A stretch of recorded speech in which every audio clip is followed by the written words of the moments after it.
Nako, Coach Topex, nako. Oo, ang hirap naman ito. Sa akin, siguro no need na for a lie detector test. Hindi na dapat umabot sa ganun.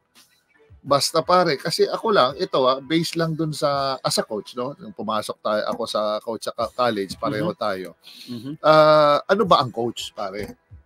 Normally, ano ba ang coach sa mata ng eskwelahan, ng universidad, ng kolehiyo, ng eskwelahan na pinagsisilbihan mo?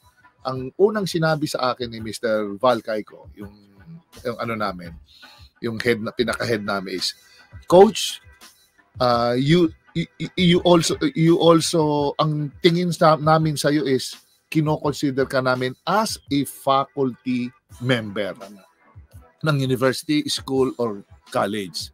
Yung actions mo, be mindful of that. Ibig sabihin, maingat po tayo kasi puro estudyante ang mini-mentor mo, tinuturuan mo. So, all eyes are on you. Yan ang sinasabi sa amin noon.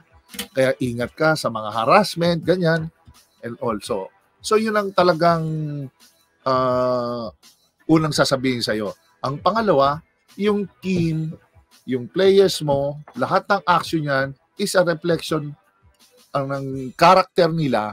Yan ang magiging reflection sa'yo. Sa'yo lahat tatama yan. Pag ang player, pinirate mo, ang player, nag-poaching, yung curfew, yung discipline, demeanor, behavior, respect, lahat yan, isang pakete yan, lahat yan dapat in-check yan. Dapat yan, chine-check mo, dapat lahat yung mga players mo na ma-manage mo.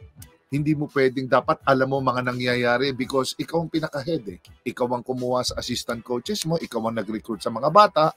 So kung ano man ang demeanor ng mga bata, yan ang titignan, magiging reflection sa sa'yo tatama.